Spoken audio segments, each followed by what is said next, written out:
99 TV చర్చా రచ్చ debate కు స్వాగతం. నేను ముల్ల శ్రీనివాస్. తెలంగాణ కాంగ్రెస్ లో అంతర్గత పోరు రోజు రోజుకు ఎక్కువైపోతుంది. పాలక పక్షంలోనే ప్రతిపక్షం తయారవడిన నేపథ్యంలో కాంగ్రెస్ కు సంబంధించిన 18 మంది ఎమ్మెల్యేలు ఈ రోజు ఎవరైతే ధిక్కార స్వరం వినిపిస్తున్నారో వారందరిపై కూడా ఖచ్చితంగా కఠిన చర్యలు తీసుకోవాలి. క్రమశిక్షణ లోపిస్తోంది.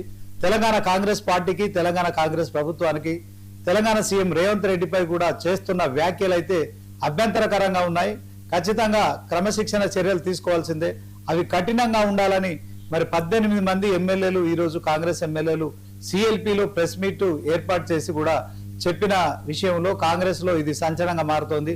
ఒకవైపు బీజేపీ, మరొక వైపు బీఆర్ఎస్ రెండు పార్టీలు కూడా 22A కావచ్చు. అదే క్రమంలో అనేక అంశాలపై కాంగ్రెస్ ఇచ్చిన హామీలపై మరొక వైపు మరి ప్రతిపక్ష పోరు బయట, అలాగే ఇంటి పోరు కోమటిరెడ్డి రాజగోపాల్ రెడ్డి కావచ్చు, చిన్నారెడ్డి కావచ్చు, తర్వాత కొండా సుస్మిత పటేల్ కావచ్చు, వీళ్ళంతా రోజుకో కామెంట్ చేస్తుండడంతో తెలంగాణ కాంగ్రెస్ ప్రభుత్వంపై కూడా కొంత ప్రజల్లో అయమయం నెలకొంటుంది. ఇదే అంశంలో మనం చర్చ చేయబోతున్నాం. ఈ చర్చలో మనతోటి స్టూడియోలో పాల్గొంటున్నారు మెట్టు సాయి కుమార్ గారు, ఫిషరీస్ కార్పొరేషన్ చైర్మన్. అదే క్రమంలో బీఆర్ఎస్ పార్టీ నుంచి బత్సు శ్రీనివాస్ గారు, సో పైడి రాకేష్ రెడ్డి గారు కూడా జూమ్ లో జాయిన్ అవుతారు, బీజేపీ ఎమ్మెల్యే. ముందుగా మరి మెట్టు సాయి కుమార్ తో మాట్లాడదాం. ఈ రోజు సాయి కుమార్ గారు సార్ చెప్పండి sir. Good evening sir. Good evening sir. Good evening sir. Overall గా 18 మంది ఎమ్మెల్యేలు కాంగ్రెస్ లో కాంట్రవర్సీ కామెంట్ చేస్తున్న వారందరిపై చర్యలు తీసుకోవాలంటూ ఈ రోజు ప్రెస్ మీట్ పెట్టడం ఎట్లా చూస్తారు? ఎందుకంటే ఆ ప్రభుత్వంలో మీరే ఉన్నారు, ఈ ఆరోపణలు చేస్తున్న వారు మీ పార్టీలోనే ఉన్నారు. రాజగోపాల్ రెడ్డి, చిన్నారెడ్డి కావచ్చు, తర్వాత కొండా సురేఖ కావచ్చు, కొండా సుస్మిత పటేల్ కావచ్చు, అనిరుద్ రెడ్డి కావచ్చు, ఇట్లా లెక్క పెట్టుకుంటే ఇంకో 4-5 పేర్లు మనకు వినిపిస్తున్నాయి. సో ఎందుకని ఈ కాంట్రవర్సీ జరుగుతోంది? నిజంగానే కాంగ్రెస్ ప్రభుత్వంలో అవినీతి జరుగుతోందా? దీంట్లో మెగారెడ్డిపై కూడా మరి చిన్నారెడ్డి చేసిన కామెంట్స్ కావచ్చు, కొండా సుస్మిత పటేల్ చేసిన కామెంట్స్ కావచ్చు, ఏం చూస్తారు, ఎట్లా ఏం చెప్తారు? అంటే ముఖ్యంగా సీనన్న కాంగ్రెస్ పార్టీలో ప్రజాస్వామ్య రాజకీయం ఎక్కువ ఉంటుంది, అందరికి తెలుసు. ఒక్కొక్కసారి అది మితిమీరినప్పుడు ఇలాంటి వ్యాఖ్యలు వస్తూ ఉంటాయి. అంటే మా ఉద్దేశం ఏంటంటే ఎవరైనా కాంగ్రెస్ పార్టీ కానీ, కాంగ్రెస్ పార్టీ నాయకత్వాన్ని కానీ, ముఖ్యమంత్రి రేవంత్ రెడ్డి గారిని, పిసిసి అధ్యక్షుడు ఎవరైనా కానీ మాట్లాడితే, వ్యతిరేకంగా మాట్లాడితే, అది ఎవరైనా కానీ వారిని వేటు వేయాల్సిందే అనే సిద్ధాంతానికి మేము కట్టుబడి ఉన్నాం. ఎందుకు అంటే మాట్లాడే ప్రతి మాట మనము అధికారంలో ఉన్నామని చెప్పి మర్చిపోతే చాలా ఇబ్బంది ఏర్పడుతుంది.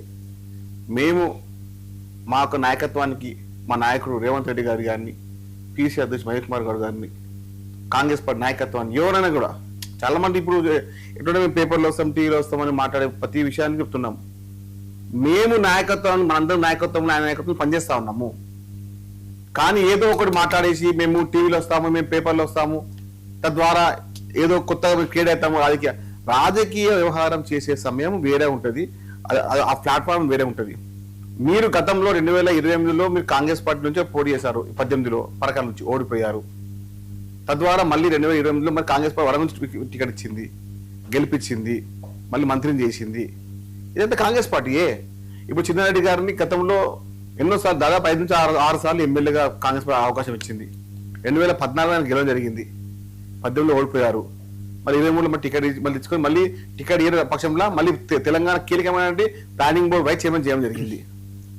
ఎక్కడెక్కడ ఎవరే ఉన్నా కూడా అక్కడ కాంగ్రెస్ పార్టీ అందరికీ సమర్థవంతంగా నాయకత్వాన్ని బలపరుచుకుంటూనే కాంగ్రెస్ సీనియర్ నాయకులను కూడా అక్కడ స్థానంలో సంబంధ స్థానం ఇచ్చే జరిగింది. కానీ ఏదో ఒకటి మాట్లాడేస్తే, ఇప్పుడు తెలంగాణ రాష్ట్రం దేశంలో అంటే ఒక ప్రముఖ రాష్ట్రంగా ముందుకెళ్తా ఉంది. అదేవిధంగా దక్షిణ భారత రాష్ట్రాల్లో, దక్షిణ రాష్ట్రాల్లో ఉన్నటువంటి 6 రాష్ట్రాల్లో ఒక పవర్ఫుల్ సీఎంగా రేవంత్ రెడ్డి గారు ఉంటున్నారు. ప్రముఖ స్థానంలో ఉన్నారు, 10వ స్థానంలో ఉన్నారు. అది మనం గడపడుతున్నాం ఇంకా. కానీ నాయకత్వంలో కోసము కొన్ని ఏదో మేము రేవంత్ రెడ్డి గారికి గురించి మీద మాట్లాడేస్తాము, కాంగ్రెస్ పార్టీ మీద మాట్లాడమని ఒక హామీ అయితే ఉంటే చాలా తప్పది. మేము గడువు స్పందించాం ఎవరికైనా. కానీ కాంగ్రెస్ పార్టీకి వ్యతిరేకంగా ఎవరన్నా కాంగ్రెస్ పార్టీ నాయకులు మాట్లాడినా, వాళ్ళు ఎంత స్థాయిలో మాట్లాడినా కూడా చాలా తప్పు. దానికి పూర్తి వ్యవహారము కాంగ్రెస్ పార్టీ కమిషన్ కమిటీ ఉంది, పిసి అధ్యక్షుడు మహేష్ కుమార్ గారు ఉన్నారు, కాంగ్రెస్ పార్టీ నాయకత్వం, అధినాయకత్వం ఉంది. ఎవరు ఎంత మాట్లాడే దాని తగ్గట్టు వ్యవహరిస్తాం. ఓకే సాయి కుమార్ గారు, సో ఒకసారి బచ్చు శ్రీనివాస్ గారితో మాట్లాడదాం. శ్రీనివాస్ గారు చెప్పండి సార్. కాంగ్రెస్ పార్టీలో జరుగుతున్న పరిణామాలు ప్రతిపక్షాలకు నిజంగానే మరొకసారి వజ్రాయుధంలా మారాయనుకోవచ్చా? స్వపక్షంలోనే ప్రతిపక్షంలా తయారవుతూ కాంగ్రెస్ ప్రభుత్వంపై, కాంగ్రెస్ పార్టీపై, సీఎం రేవంత్ రెడ్డిపై చేస్తున్న వ్యాఖ్యల్ని మనం ఎలా చూడొచ్చు అంటారు? దీనికి మీరేం చెప్తారు? సార్, మొట్టమొదట 99 వీక్షకులకు, మీకు అక్కడ ఉన్నటువంటి సోదరుడు సాయి కుమార్ కు అందరు కూడా నమస్తే. కాంగ్రెస్ పార్టీలో జరుగుతున్నటువంటి పరిణామాలు అది కాంగ్రెస్ పార్టీ అంతర్గత విషయం అయినప్పటికీ కూడా దాన్ని ప్రతిపక్షాలు, తెలంగాణ సమాజం, పార్టీ అధిష్టానం, ఢిల్లీలో ఉన్నటువంటి పార్టీ అధిష్టానం అందరూ కూడా నిశ్చితంగా పరిశీలిస్తూ ఉండేటువంటి పరిస్థితి. అయితే ఈ పార్టీ పరిస్థితి ఏ స్థాయికి దారితీసిందంటే, తెలంగాణ నలుదిక్కులు అంటే తూర్పు, పడమర, ఉత్తరం, దక్షిణం, అటు ఆదిలాబాద్ నుంచి మహబూబ్ నగర్ వరకు, ఖమ్మం నుంచి కామారెడ్డి వరకు అన్ని నియోజకవర్గాల్లో, అన్ని జిల్లాలలో వాళ్ళ యొక్క నాయకులను సముదాయించడానికి, బతిమాలడానికి, బుజ్జగించడానికి మాత్రమే జిల్లాలకు కేటాయించినటువంటి మంత్రులకు, ముఖ్యమంత్రి గారికి వేరే ఆలోచన లేకుండా వీళ్ళ తలనొప్పి తయారైపోయింది. ఈరోజు తెలంగాణ సమాజం అంతా ఏం ఆలోచిస్తుందంటే, ఎందుకురా మనం కాంగ్రెస్ పార్టీకి అధికారం కట్టబెట్టినము, ఈ కట్టబెట్టి మనం చేసినటువంటి పొరపాటు అయిపోయింది, ఈ కట్టబెట్టకుండా ఉంటే బాగుండేది అనేటువంటిది ప్రజలు ఆలోచిస్తారు. కాంగ్రెస్ పార్టీలో ఉన్నటువంటి వ్యక్తులు ఏమంటే, వాళ్ళు విచక్షణ కోల్పోయి, ఒకరేమో కాంగ్రెస్ పార్టీ నాకు సంబంధమే లేదు అనేటువంటి వ్యక్తి, ఆమె ఎందుకు మంత్రులను, ముఖ్యమంత్రులను మాట్లాడుతుందో, party is the first, party అనేటువంటిది కన్నతల్లి లాంటిది, పార్టీ అవకాశాలు ఇస్తుంది, పార్టీ అవకాశం ఇచ్చింది మీకు. అట్లాంటి పార్టీలో ముఖ్యమంత్రి రేవంత్ రెడ్డి గారిని ఏకంగా వేదిక మీద మాట్లాడితే, షోకాజ్ నోటీస్ ఇస్తే, ఆమె మా కూతురు నా అందరితో పాటు నా జన్మదిన ఫంక్షన్ సంబరాలకు వచ్చింది, ఆమె మాటలతో నాకు సంబంధం లేదంటే ఇదేదన్నా సముచితంగా ఉందా సార్? ఇట్లాంటి వ్యక్తులు, కాంగ్రెస్ పార్టీ ఏమనుకుంటుందో మాకు తెలియదు కానీ ఇట్లాంటి వ్యక్తులు మంత్రులుగా ఉండి ప్రజలకు ఏ విధమైనటువంటి ఒక దిశా నిర్దేశం చేస్తారనేటువంటిది తెలంగాణ సమాజం ఆలోచిస్తుంది. ముఖ్యమంత్రిగా, ఎమ్మెల్యేగా గెలిచిన వ్యక్తులు మీరు పాలనను గడిలో పెట్టిస్తారా, లేకపోతే మీకు వ్యక్తిగతంగా మంత్రులు రాలేదని, లేకపోతే ఇంకేమో రాలేదని నిత్యం మీ పార్టీలో జరిగే లోటుపాట్లు, లక్షలు దోచుకుంటున్నారు, కోట్లు దోచుకుంటున్నారు, దాచుకుంటున్నారు అనేటువంటి అంశాలు మాట్లాడతారు. ఒక వ్యక్తికేమో ఆయన పెద్ద నాకు మా పార్టీలో ప్రోటోకాల్ దొరకట్లేదు అని చెప్పి వాళ్ళే మాట్లాడుకుంటారు. డబ్బుంట్లేనే ఎమ్మెల్యే టికెట్లు ఇచ్చిందని మాట్లాడుకుంటున్నారు. ఇట్లాంటి పరిస్థితి కాంగ్రెస్ పార్టీలో. మళ్ళీ వాళ్ళు ఏమంటారు అంటే, దీన్ని అంతర్గత ప్రజాస్వామ్యం అంటారు. అంతర్గత ప్రజాస్వామ్యం కాంగ్రెస్ పార్టీలో ఒకరిద్దరు వ్యక్తులు ఎప్పుడో మాట్లాడేస్తారు. రాజశేఖర రెడ్డి గారిని చూసిన నేను, నల్లపరెడ్డి శ్రీనివాసులు రెడ్డి గారిని చూసిన, అంతకుముందు మరి చెన్నారెడ్డి గారి పేరు అంటే అప్పుడు వయసు చాలా చిన్నది, నల్లపరెడ్డి శ్రీనివాసులు రెడ్డి గారు ఉండే.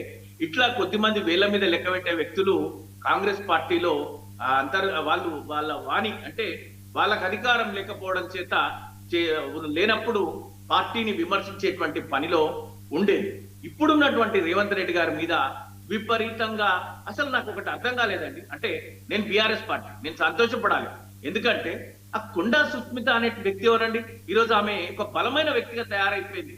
అంటే 20 మంది కాంగ్రెస్ పార్టీ ఎమ్మెల్యేలు పాత్రికేయుల సమావేశం పెట్టి ఒక మంత్రి కూతురు గురించి చర్చించే స్థాయికి పార్టీ దిగజారిపోయిందా, లేకపోతే పార్టీ బలహీన పడిపోయిందా, లేకపోతే సుస్మిత పెద్దదైపోయిందా?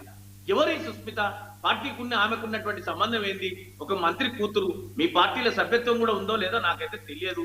అట్లాంటి వ్యక్తి ఇంత పెద్ద చర్చకు ఈరోజు మనము వార్తల్లో చర్చ చేసుకోవడానికి దారితీసినటువంటి పరిస్థితులకు ఇంకా కాంగ్రెస్ పార్టీ అధిష్టానం చర్యలు చేపట్టకపోతే మీరు పాలన చేయలేరు, పాలన గడిపెట్టలేరు. నిజంగా ఇది ప్రజలు క్షమించలేనటువంటి తప్పు చేసింది. ప్రజలు చాలా పశ్చాత్తాపడుతున్నారు. రాబోయే రోజులలో మీరు ఇప్పటికైనా మీ పార్టీని సరిదిద్దుకొని మీరు ఇచ్చినటువంటి హామీలు, రైతులకు ఇచ్చిన హామీలు, లేకపోతే హైదరాబాదు మౌలిక వసతుల పరిస్థితి, లేకపోతే ట్రాఫిక్ నియంత్రణ, చెత్త ఎత్తిపోవడము, లేకపోతే విద్యా వ్యవస్థను గాడిపెట్టడము, ఇవి రిటైర్డ్ పెన్షనర్స్ కి డబ్బులు ఇవ్వాల్సినటువంటి పరిస్థితి, కరెంటు సరిగ్గా రావాల్సిన పరిస్థితి, ఇవన్నీ వదిలేసి మీ 6 గ్యారంటీలు, మీ వారంటీలు, అదేంటి నిరుద్యోగ క్యాలెండర్, ఇవన్నీ చాలా పనులు ఉన్నాయి. There are lot of works which you are promised. అది వదిలిపెట్టేసి మీరు కొట్టుకుంటా తిట్టుకుంటా ఇది మా ప్రజాస్వామ్యం. ఏం ప్రజాస్వామ్యం అండి? మన ప్రజాస్వామ్యం ఇదే మీరు చేసే పని. ఇది ఇది తెలంగాణ సమాజం అంతా కూడా ఆలోచిస్తున్నారు. నేను బిఆర్ఎస్ పార్టీ వ్యక్తినైనా కూడా నేను కాంగ్రెస్ మంచి కోరుకుంటున్నాను. మీకు అవకాశం వచ్చింది, మీరు బిఆర్ఎస్ ని గద్దెదించి అధికారంలోకి వచ్చిండ్రు, మంచి పాలన అందించండి, మీకు ఇచ్చిన అవకాశం సద్వినియోగపరచుకోండి. ఇంకా మేము మాకు ఒక పాత్రను అప్పచెప్పింది ప్రజలు. ఒక నిర్మాణాత్మకమైనటువంటి ప్రతిపక్షంగా నిరంతరం ప్రజల్లో ఉండి ప్రజల అవసరాలు, ప్రజలకు ఇచ్చిన హామీలు అవి చేర్చకపోతే మేము ఇరిగేషన్ ప్రాజెక్టుల పైన కానీ, హైడ్రా పైన కానీ, మూసీ పైన కానీ, డబుల్ బెడ్రూమ్ ఇళ్ల పైన కానీ నిరంతరం మా పోరాటం ఆగదు. మా పోరాటం చేస్తూనే ఉంటాం. మీరు కొట్లాడుకుంటారా కొట్లాడుకోరా, ఇది అది అంతిమంగా ప్రతిపక్షం అంటే ప్రజల పక్షం. ప్రజలు విసిగిపోతున్నారు, రోజు వినలేక పేపర్లలో. ఈరోజు సోషల్ మీడియా చాలా ఎదిగిపోయింది.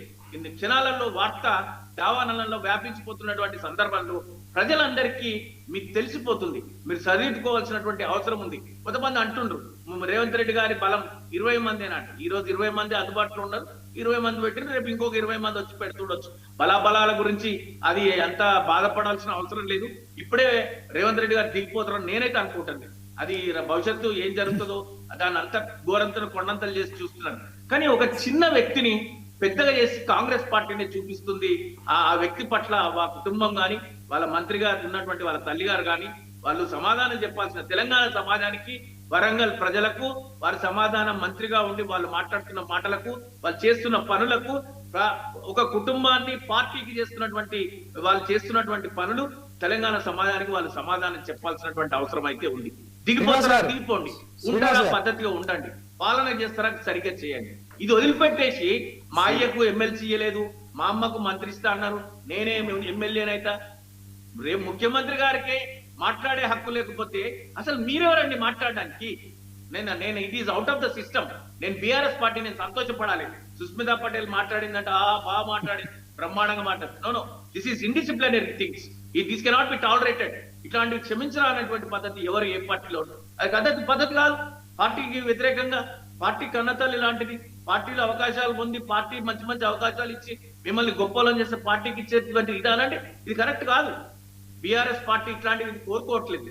బీఆర్ఎస్ పార్టీ అంటే ప్రజల పక్షం. ప్రజలు ఇట్లాంటివి కోరుకోవట్లేదు. సమస్యలు, మీరు యువత సమస్యలు, విద్యార్థుల సమస్యలు, తెలంగాణ సమస్యలు, మీరు చెప్పిన ప్రతి మాటని మేము ఆచరిస్తామని పాటిస్తున్నాము.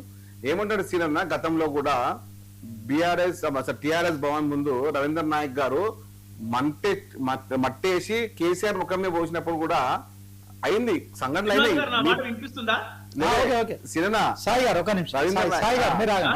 శ్రీనివాస్ గారు, రాజగోపాల్ రెడ్డి, అనిరుద్ రెడ్డి, చిన్నారెడ్డి, వీళ్ళందరూ కూడా అంటే రాజగోపాల్ రెడ్డి 2.5 సంవత్సరాల నుంచి కాంగ్రెస్ ప్రభుత్వంపై, మంత్రులపై, ముఖ్యమంత్రిపై, కాంగ్రెస్ పార్టీపై, వ్యవస్థపైనే పోరాటం చేస్తున్నారు, విమర్శలు చేసిర్రు. దాంట్లో ఆయన అడుగుజాడల్లో నడుస్తున్నారు అనిరుద్ రెడ్డి గారు, తర్వాత చిన్నారెడ్డి గారు. వీళ్ళంతా సరే, అనిరుద్ రెడ్డి కొంత జూనియర్ కావచ్చు, చిన్నారెడ్డి సీనియర్, అదే క్రమంలో రాజగోపాల్ రెడ్డి సీనియర్. వీళ్ళంతా ఒక రెడ్డి సామాజిక వర్గానికి సంబంధించిన వాళ్ళు. ఇంకొక ప్రశ్న ఏంటంటే, మీకు కొండా సుస్మిత బీసీ మహిళా మంత్రి, ఆమె కూతురు కాంగ్రెస్ పార్టీలో లేదు. ఆమె కూతురు చేసిన వ్యాఖ్యలకు కాంగ్రెస్ పార్టీ క్రమశిక్షణ చర్యల కోసము ఆమెకు షోకాజ్ నోటీసులు ఇవ్వడాన్ని మనం ఎట్లా చూడొచ్చు అంటారు? దాంట్లో ఆమె ఇచ్చిన సమాధానం కూడా మీరు చూసే ఉంటారు. నా కూతురు, ఆమె వ్యాఖ్యలు ఆమె వ్యక్తిగతం అని చెప్పారు. సో దీనిపైన మీరేం చెప్తారు? డెఫినెట్ గా అండి. ఇప్పుడు ఆమె కూతురు తల్లి జన్మదినోత్సవాలు జరుపుకుంటుంటే వచ్చి ఇష్టానుసారంగా మాట్లాడితే అది ఎవరు బాధ్యత వహిస్తారండి? నాకు సంబంధం లేదంటే సరే, సంబంధం లేదు. సంబంధం లేకపోతే మీరు ఖండించాలి కదా. మీరే ప్రేరేపించి మాట్లాడిపిస్తున్నట్టు కదా. ఇది కాంగ్రెస్ పార్టీ ఫీల్ అవుతుంది, ఇది నా ఫీలింగ్ కాదు. కాంగ్రెస్ పార్టీ సంతోషపడితే మాకేం సంబంధం లేదు. కాంగ్రెస్ పార్టీ ఫీల్ అవుతుంది. ఇప్పుడు మీకు షోకాజ్ నోటీస్ ఇచ్చిర్రు సమాధానం చెప్పమని, ఆమె మేజర్, నాకేం సంబంధం లేదు, నా కూతురు మా ఇష్టం ఉన్నట్టు మాట్లాడొచ్చు అని ఆమె మాట్లాడితే ఆ కూతురును రేపు పొద్దున చెప్పాలి, ఆమె తప్పు మాట్లాడింది, నువ్వు తప్పు మాట్లాడిన బిడ్డ, నువ్వు ఇట్లా మాట్లాడకూడదు, మన కుటుంబానికి మంచి అవకాశం కల్పించారు, మంత్రి పదవి ఇచ్చిర్రు, నువ్వు ఇట్లా మాట్లాడతావు అని అనకపోగా మాయకు ఎమ్మెల్సీ ఇయ్యలే. మేయకు ఎమ్మెల్సీ ఇవ్వకపోతే ఆ వేదిక మీద ముఖ్యమంత్రి గారిని విమర్శిస్తారా? పోయి ఆడ పార్టీ గాంధీ భవన్ ఆఫీస్ మీద మాట్లాడుకో. ప్రజలకు ఏం చెప్తున్నారు మీరు? మీరేం చెప్తారు? పదవుల కోసం అధికారంలోకి వచ్చిండ్రా మీరు? ప్రజలకు పాలన చేయడానికి వచ్చిండ్రా? మీ పంచాయతీ మీ పదవులు పంచుకోవడానికి వచ్చిండ్రా? రండి మీరు. ఇదేనా మీరు చేస్తున్న పని? ఓకే, ఇందుకోసం మీకు తెలంగాణ ప్రజల అవకాశం ఇచ్చింది. సిగ్గుపడుతున్నారు, బాధపడుతున్నారు. ఓకే. సరే సరే సీనన్న చాలు ఇక మీరు చెప్పింది ఇంటుండ కొట్టి మాట్లాడుతూ ఉంటారు కొంచెం సీనన్న ఇక చాలు మీరు చెప్పినట్టు మీరు సూపులు చెప్తాం చాలా మంచి వింటున్నాము. రాజకీయంలో కూడా రాజకీయంలో మీరు ఒక్కోలే మీరు మాట్లాడుతున్నారు. మీ బీసీ ఎందుకు చేస్తారు? శ్రీనివాస్ గారు, అంటే మీ శ్రీనివాస్ గారు, కాదండి మీ పార్టీలో లేదా ఏంది? శ్రీనివాస్ గారు ఒక మాట, మీ పార్టీలో 10 గ్రూపులు ఉన్నాయి. సాయి గారు, సాయి కుమార్ గారు మీరు చెప్పండి. జగ్గారెడ్డి దగ్గరకు పోయి సంగారెడ్డిలో మీటింగ్ పెట్టినప్పుడు తెలంగాణ సీఎం రేవంత్ రెడ్డి ఆయన పార్టీ టికెట్ విషయంలో రాహుల్ గాంధీ నిర్ణయం తీసుకుంటారు, రాహుల్ గాంధీ రాముడు అయితే ఈయన హనుమంతుడు అని చెప్పారు. అదే క్రమంలో తెల్లారి పరకాలకు పోయిన తర్వాత రేవూరు ప్రకాష్ రెడ్డి మళ్ళీ ఎమ్మెల్యేగా పోటీ చేస్తారు, గెలిపించాలని చెప్పడంలో అంటే రేవంత్ రెడ్డి ఈ చర్చకు కారణంగా మనం చూడొచ్చా? ఈ అగ్ని కాజ్యం పోసింది రేవంత్ రెడ్డి గారేనా? అదే అంశంలో ఆమె తల్లి బర్త్డే రోజు ఆమె చేసిన కామెంట్స్ విషయంలో సో రాజగోపాల్ రెడ్డి మాట్లాడుతుంటే ఇంత పెద్ద సంచలనం రాలేదు. చిన్నారెడ్డి గారు చేసిన సంచలన వ్యాఖ్యలు ఏవైతున్నాయో వాటిపైన వీళ్ళు ఎవరు మాట్లాడలేదు. మాట్లాడడం మీన్స్ ఏంటంటే ఈ స్థాయిలో మాట్లాడలేదు. 18 మంది 20 మంది ఎమ్మెల్యేలు ఎమ్మెల్సీలు అంతా కలిసి ఒక చెవిట చేరి ఒక పార్టీ కార్యకర్త కాని వ్యక్తిపై ఆమెను మీరు కొంత ఆమె స్థాయిని పెంచే కార్యక్రమం చేస్తున్నారా? సో పార్టీలో ఉండి పార్టీ ఎమ్మెల్యేలు ఎమ్మెల్సీలు ప్రెస్ మీట్ పెట్టడం ద్వారా సరే ఆమె మహిళా మంత్రి కుమార్తె, దాంట్లో కొండా సురేఖ కూతురే, దాన్ని కాదనడం లేదు. కానీ దీనికి స్టార్టింగ్ పాయింట్ రేవంత్ రెడ్డి గారు.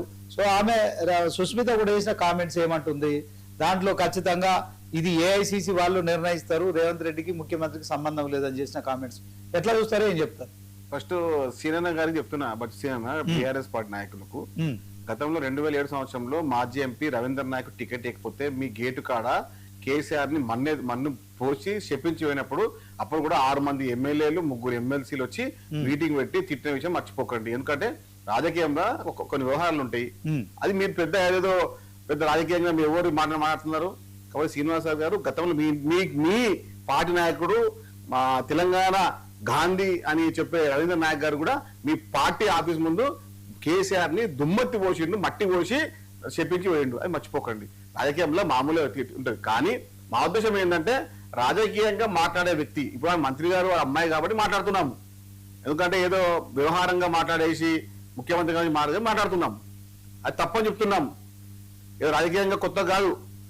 ఆమె 2014లో మన 2014 మంత్రిగా పనిచేశారు, 2014లో బీఆర్ఎస్ ఎమ్మెల్యే పోటీ చేశారు, 2018లో పరకాల నుంచి ఎమ్మెల్యే పోటీ చేశారు, 2020లో వరంగల్ పోటీ చేశారు, గెలిచారు. కాంగ్రెస్ పార్టీ మంత్రి పదవి వచ్చింది. ఇంకొకటి జగ్గారెడ్డి గారి ఇష్యూ వేరా. జగ్గారెడ్డి గారు గతంలో పోటీ చేశారు, సంగారెడ్డి నుంచి ఓడిపోవడం జరిగింది. ఆ తద్వారా నేను అక్కడ పోటీ చేయను అని అన్నప్పుడు రేవంత్ రెడ్డి గారు అక్కడ సంగారెడ్డి మీటింగ్కి వెళ్ళి మీరు పోటీ చేయాల్సిన విషయము పూర్తి వ్యవహారము అధిష్టానం చూసుకుంటుందని చెప్పారు. ఇక్కడ రేవంత్ ప్రకాష్ రెడ్డి గారు sitting MLA, Congress party MLA, sitting Congress party MLA కాబట్టి టికెట్ ఇస్తారు అని చెప్పి చెప్పడం జరిగింది. అలా అదే మన వరంగల్ విషయం అని చెప్పిండా, వరంగల్ విషయం చెప్పిండా? కాదు. కానీ రాజకీయంలో సిట్టింగ్ ఎమ్మెల్యే కాబట్టి మీకు టికెట్ తప్పకుండా వస్తుంది, మీరు మళ్ళీ మీరు పోటీ చేస్తారు, మీరు ఆశించని చెప్పడం జరిగింది. సంగారెడ్డి ఏముంది, నేను ఓడిపోయాను, సంగారెడ్డి ప్రజలు నన్ను ఓడుకుంటారు కాబట్టి ఇక్కడ నేను పోటీ చేయను, నా భార్య పోటీ అని చెప్పి జరిగింది. ఇది క్వశ్చన్ వేరా, ఆన్సర్ వేరా, సబ్జెక్టు వేరా. ఓకే సాయి గారు, ఇప్పుడు వాస్తవానికి మరి రాజగోపాల్ రెడ్డి పైన చర్యలు తీసుకోలేదు, చిన్నారెడ్డి పైన చర్యలు తీసుకోలేదు, అనిరుద్ధ్ రెడ్డి పైన చర్యలు తీసుకోలేదు. కొండా సురేఖ మంత్రి కుమార్తె గనక ఆమె కార్యకర్త కానప్పటికీ కూడా కాంగ్రెస్ పార్టీ ఎమ్మెల్యేలంతా ఒక చోట చేరి 18 మంది ప్రెస్ మీట్ పెట్టడాన్ని మీరు ఎట్లా చూస్తారు? ఆమె మాట్లాడే భాష, పదజాలం స్పష్టంగా మీరు చూసేనారు, విన్నారు, నచ్చలేదు. ఎందుకంటే మాట్లాడే పదాలు, ముఖ్యమంత్రి గారు ప్రపదమైన వ్యక్తి, రాష్ట్రంలో దేశంలో ఒక మంచి స్థానంలో ముందుకెళ్తున్న వ్యక్తిని ఆ విధంగా తప్పన్నాం. ఎస్, మీరు మాట్లాడే గతంలో ఏం మాట్లాడే కూడా ఒకసారి మాట్లాడకుండా మీరు క్షమించాం, క్షమించే ప్రసక్తి లేదు. రాజకీయంగా ప్రతిపక్షాలు కింద ఉన్న అధికార పక్షమే రేవంత్ రెడ్డి గారి నాయకత్వం చూసి భయపడతా ఉంది. ఆ విషయాన్ని గ్రహించినప్పుడు మీరు ఇంటి వ్యక్తులు వచ్చి మాట్లాడినప్పుడు కాంగ్రెస్ పార్టీ ఎమ్మెల్సీ వచ్చి మాట్లాడ జరిగింది. కుటుంబ సభ్యులుగా కాబట్టి మీరు అదులో పెట్టుకోండి, క్షమాపణ చెప్పండి, లేకపోతే ఇవన్నీ చెప్పడం జరిగింది. చెప్పకుండా చేయకుండా నాకు సంబంధం ఏంటో చెప్పండి. ఒక మంత్రిగా ఉన్నారు, ఉమ్మడి రాష్ట్రంలో మంత్రిగా పనిచేశారు, కాంగ్రెస్ పార్టీలో ఒక మహిళా మంత్రిగా బీసీ మంత్రి ఉన్నారు, నా సంబంధం ఏంటో చెప్పండి రాజకీయంగా. ఒకే మాట ప్రతి వ్యవస్థ ఏదైనా కానీ మీరు కానీ ఇప్పుడు మీరు సీఎం ఉన్నారు, సిఇఓ ఉన్నారు, డిఓ చీఫ్ గా ఉన్నారు, కింద అటెండర్ తప్పు చేస్తే నా సంబంధం ఏంటో చెప్పండి. మీరే కదా దానికి మొత్తం చీఫ్. కుటుంబ సభ్యులుగా ఇంట్లో ఉంటారు, వేరు కాపురం ఉంది, అవి సంబంధం లేదు, గత 10 సంవత్సరాలు దూరంగా ఉన్నారంటే మేము పట్టించుకోపోయేది. కాబట్టి స్పష్టంగా మీకు తెలుసు కాబట్టి మీరు మాట్లాడతారు కాబట్టి చెప్తున్నాం మీకు. కాబట్టి సంగారెడ్డి ఇష్యూ వేరా, పరకాల ఇష్యూ వేరా, అదేవిధంగా మంత్రి కొండ సురేఖ గారి ఇష్యూ వేరా. ఓకే, బాధ్యతగా మంత్రివర్గంలో ఉన్నారు కాబట్టి బాధ్యతగా మీరు వివరణ ఇవ్వాల్సిందే. మీ కుటుంబం వేడుక కూడా మీ వేడుక కాబట్టి మీ జనవరి సందర్భంగా. అంటే ఇప్పుడు సాయి కుమార్ గారు ఒకవైపు 22A అంశంలో తెలంగాణ రాష్ట్ర వ్యాప్తంగా హైదరాబాద్ తో పాటు 1 కోటి ఎకరాలు ఆ 22A నిషేధిత జాబితాలో చేర్చారని చెప్పి రాష్ట్ర వ్యాప్తంగా పేదలు అందరూ కూడా అపార్ట్మెంట్ ఓనర్లు కావచ్చు, ఆ భూములు వ్యవసాయ భూములు కావచ్చు గగ్గోలు పెడుతున్న పరిస్థితి. మీకు ప్రభుత్వానికి సంబంధించి రెవెన్యూ శాఖ మంత్రి ఈ అంశంలో అధికారులు తప్పు చేశారు, నన్ను క్షమించండి, నేను ఈ తప్పులన్నీ సరి చేస్తాను, ఐఎమ్ వెరీ సారీ అని చెప్తున్నారు. సో ఈ అంశం హాటాటుగా కొనసాగుతున్న నేపథ్యంలో కాంగ్రెస్ పార్టీలో అంటే 10 ఏళ్ల తర్వాత అధికారంలోకి వచ్చిన తర్వాత ఒక్కొక్కరుగా ఇలా నిరసన గలం విప్పడం వెనుక నిజంగానే కాంగ్రెస్ పార్టీలో అంటే కేసీఆర్ 10 ఏళ్ల పాలన మనం చూసాం, 14 ఏళ్ళు ఉద్యోగం చేసిన విషయంలో మనం చూసాం. ఒక ఏకఛత్రాధిపత్యం ఉండేది. కాంగ్రెస్ పార్టీలో ప్రజాస్వామ్యం ఎక్కువ అని మీరే ఇది పెంచి పోషిస్తున్నారా? ఈ 22A అంశం లాంటి ప్రజల విషయాలు ఇందాక బచ్చు శ్రీనివాస్ గారు అన్నట్టు మీరు పాలన చేయండి, మీ 6 గ్యారెంటీలు నెరవేర్చండి, మీరు ఇవన్నీ చేయకుండా కొండా సుస్మిత పటేల్ను కొండా సురేఖను టార్గెట్ చేయడం ఎంతవరకు కరెక్ట్ అంటారు? సీనియర్ ఇంకోటి చూడొచ్చు, చిన్నారెడ్డి గారికి కూడా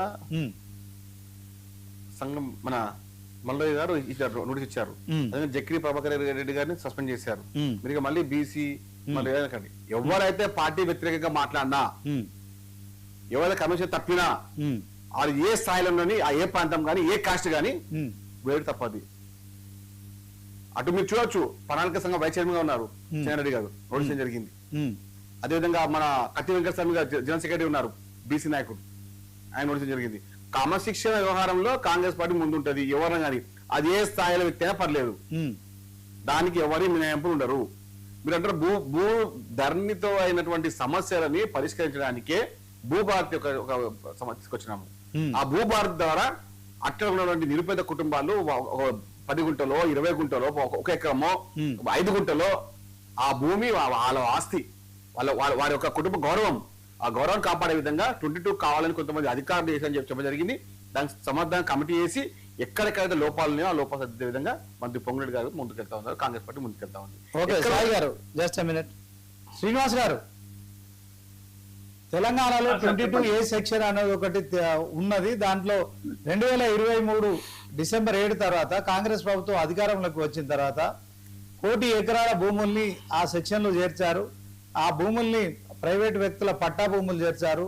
అవి అమ్ముకోలేని పరిస్థితి, రిజిస్ట్రేషన్ కాని పరిస్థితి, దాని మీద లోన్ తీసుకోలేని పరిస్థితి, ఇవన్నీ ఒక గందరగోళం సృష్టిస్తున్నాయి. ఈ నేపథ్యంలో బీఆర్ఎస్ కూడా బీజేపీ కూడా మరి మొత్తానికి 22A పైన పోరాటం చేస్తున్నారు.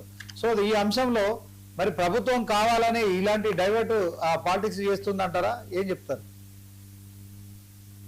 సార్? 22A ఉండడము నేరం కాదు. 22A కింద నిషేధిత జాబితాలో ప్రభుత్వం ఎప్పుడైనా భూములు చేరుస్తుంది. చేర్చడమే ఎవరు కూడా దాన్ని తప్పుపట్టడం లేదు. ప్రభుత్వ భూములు, అటవీ భూములు, దేవాదాయ భూములు, అసెంట్ భూములు, వక్ భూములు, ఇవన్నీ కూడా మీకు చేర్చింది నిషేధిత భూములు, నిషేధిత జాబితాలో. ఇప్పుడు బాధాకరం ఏమంటే హైదరాబాద్ చుట్టూ ఉన్నటువంటి మేడ్చల్, మల్కాజ్గిరి, రంగారెడ్డి జిల్లా పరిధిలో ఉన్నటువంటి, ఉమ్మడి జిల్లా పరిధిలో ఉన్నటువంటి భూములు లక్షలాది ఎకరాలు అక్కడ 40 సంవత్సరాలు 30 సంవత్సరాల నుంచి హుడా లేఅవుట్, HMDA లేఅవుట్ అయ్యి ఇల్లు కట్టుకొని నివాసం ఉంటున్నటువంటి ప్రాంతాలను కూడా మీరు ఎందుకు మీరు 22A కింద నిషేధిత జాబితాలో చేర్చిండ్రు?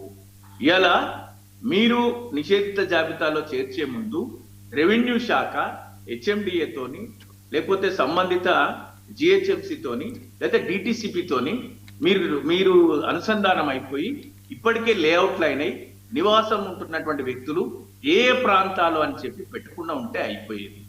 పెట్టిండ్రు, రెవెన్యూ శాఖ తెలిసే పెట్టింది. మొత్తం 90 లక్షల ఎకరాలు. ఈ 90 లక్షల ఎకరాలలో మీ టార్గెట్ 1000 ఎకరాలు ఎంతో, మీకు అది వచ్చేంత వరకు మీరు ఇది నిషేధిత జాబితాను సవరించరు, మీరు విత్డ్రా కూడా చేసుకోరు. ఎందుకు అంటే అక్కడ ఎక్కడెక్కడ ఖాళీ స్థలాలు ఉన్నాయి, ఏ స్థలాలు ఉన్నాయి, ఎవరి స్థలాలు ఉన్నాయి, వాటిలలో మీరు ఈరోజు 30% కమిషన్ ఇస్తే దాన్ని రిలీజ్ చేస్తామని, లేకపోతే పెద్ద ఎక్స్టెంట్ ఉంటే మంచి ప్రైమ్ లొకేషన్ అయితే మార్కెట్ డెవలప్మెంట్కి ఇవ్వాలని ఈ ప్రభుత్వంలో ఉన్న పెద్దలు సంబంధిత అధికారులు వాళ్ళకు దగ్గరకు వచ్చినటువంటి వ్యక్తులను ఈ విధంగా టార్చర్ చేసి రికమెండ్ చేస్తున్నట్టు మేము చెప్తున్నాం ప్రభుత్వానికి. ఇప్పటికైనా మీకు తెలిసింది కదా ఏమని, నివాస స్థలాలు కూడా లేఅవుట్లు, హెచ్ఎండిఏ లేఅవుట్లు, ప్రజలు ఉంటున్న స్థలాలు, ఆల్రెడీ ఇల్లులు కట్టుకుని ఉంటున్న వ్యక్తులవి కూడా నిషేధిత జాబితాలో ఉన్నాయి. రిజిస్ట్రేషన్ కావట్లేదు. అవసరాలకు, పెళ్లిళ్ళ కోసము, లేకపోతే తమ వ్యక్తిగత అవసరాల కోసం ఈరోజు అమ్ముకోవాలంటే రిజిస్ట్రేషన్ అయ్యే పరిస్థితిలో లేదు. మొన్న ఒక వ్యక్తి రేపు అమెరికా వెళ్ళడానికి టికెట్ కొనుక్కొని రేపు ఈరోజు రిజిస్ట్రేషన్ దగ్గరికి వెళ్తే అతను నిషేధిత జాబితాలో ఉంటే అతను అమెరికా ప్రయాణాన్ని ఆపుకోవాల్సి వచ్చింది. ఇది ఇట్లాంటి పరిస్థితి ఉంది. ఎవరో ఒక ఛానల్లో కూడా ఒక రిపోర్టర్ కూడా తన భూమిని వెళ్ళి రిజిస్ట్రేషన్ చేసుకుందాం, అమ్ముకుందాం అంటే అది నిషేధిత జాబితాలో ఉంటే అయ్యో నా ప్లాట్ ఎందుకు నిషేధిత జాబితాలో ఉందని అతను మాధ్యమాలలో వైరల్ చేస్తే అతని మీద కూడా ప్రభుత్వం కన్నెర్ర చేసిందని విన్నాం. ఇప్పుడు ఇది ఎంతవరకు సబబు చెప్పండి? మీరు ఒక సీనియర్ జర్నలిస్ట్ గా ఉన్నారు, ప్రజలకు ఇబ్బంది కలిగిస్తున్నారు అంటే ఇట్ ఈస్ వెరీ క్లియర్. ప్రభుత్వము మళ్ళీ అందులో మేము క్షమాపణ చెప్తున్నాం, మా తప్పు జరిగిపోయింది, అధికారులు చేసిన ఒక ప్రభుత్వము ఒక నిర్ణయం చేసుకున్నప్పుడు సంపూర్ణ సమగ్ర సమీక్ష నిర్వహించిన తర్వాత ప్రజలకు కలిగేటువంటి ఇబ్బందుల పట్ల కూడా ఆ సంబంధిత శాఖ మంత్రి లేకపోతే ఆ సంబంధిత శాఖకు సంబంధించినటువంటి ప్రధాన కార్యదర్శి చర్చ జరపకుండా దాని మీద అదేంటి ప్రోస్ అండ్ నెగిటివ్స్ జరగకుండా, చర్చ జరగకుండా ఏ చర్య తీసుకోరు. ఇది కనీస అవగాహన ఉంటుంది మంత్రి అనేటువంటి వ్యక్తికి. సరే, మీరు క్షమాపణ చెప్పిండ్రు. ఇప్పుడు గత వారం రోజుల నుంచి బీఆర్ఎస్ పార్టీ కావచ్చు, ఇంకొక పార్టీ కావచ్చు, ప్రజలు కావచ్చు, ఈ అవస్థలు పడుతున్నారు. ఈ చుట్టుపక్కలలో ఇప్పటికైనా మీరు ఎక్కడెక్కడైతే నిషేధం వేసిందో నివాస స్థలాలు మీరు విత్డ్రా చేసుకోండి అంటే ముఖ్యమంత్రి గారు మీరు అప్లికేషన్ పెట్టుకోండి, 2 రోజులల్లా అది ప్రభుత్వ అధికారులు వెళ్ళి చూస్తారు, చూసి దానికి సర్టిఫికెట్ ఇచ్చి ఇది రిజిస్ట్రేషన్ చేసుకోవచ్చు అని చెప్తారంటే అధికారులు ఊగానే వస్తారా అనండి? ఇవాళ ఒక్కొక్క అధికారిని కదిలిస్తే 100 కోట్లు, 200 కోట్లు, 300 కోట్లు, 400 కోట్లు. మళ్ళీ అంటారు మీ ప్రభుత్వంలో రాలేదా, పట్టుబడలేదా. ఎవరి ప్రభుత్వం ఉన్నా కూడా అధికారుల అవినీతి, బంధుప్రీతి, రాజకీయాలలో ఎక్కువైపోయి 100 కోట్లు, 1000 కోట్ల రూపాయలు సంపాదిస్తున్నటువంటి తరుణం. ఏ అధికారైనా వచ్చి ఫ్రీగా అంటే అతను వేతనం తీసుకుంటున్న వ్యక్తే కానీ వచ్చి పిలవంగానే వచ్చి ఒక మామూలు వ్యక్తి సిటిజన్కి వచ్చి పనిచేసి పెడతాడా? ఎక్కడైనా పనిచేసి పెడతాడా? ఇది జరుగుతుందా? ఇది తెలిసినటువంటి ప్రభుత్వము మళ్ళీ 2 రోజుల టైం ఇస్తే మీకు రిజిస్ట్రేషన్ అవుతుందండి. ఎందుకు మీరు 2 రోజుల టైం? మీకు తెలుసు కదా ఏవేవైతే జనాలు ఉంటున్నారో అది విత్డ్రా చేసేయండి, దాంట్లోంచి పెట్టుకోండి.